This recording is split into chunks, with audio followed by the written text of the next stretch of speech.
This month will be the end of the Neutral Ground Coffeehouse in the building it's known for more than 4 decades. And new property owners decided not to keep the music venue as a tenant. Andres Fuentes has more on the coffeehouse's legacy and its possible future.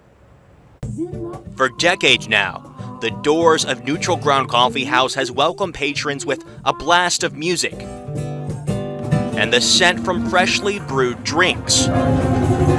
It's been a cozy haven for some of Uptown's young musicians, paving their way to bigger stages and more packed crowds.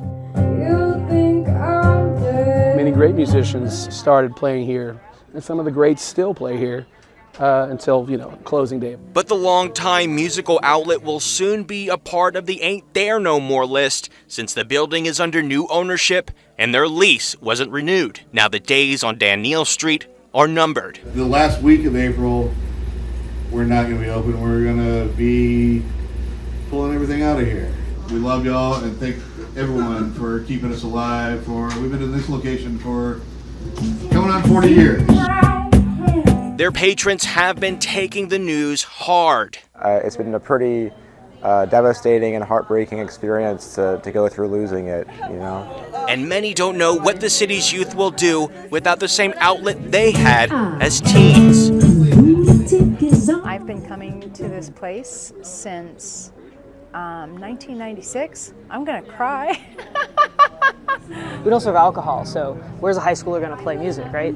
It was like Waldo and Waldo land. I discovered a place that I could actually be and felt comfortable.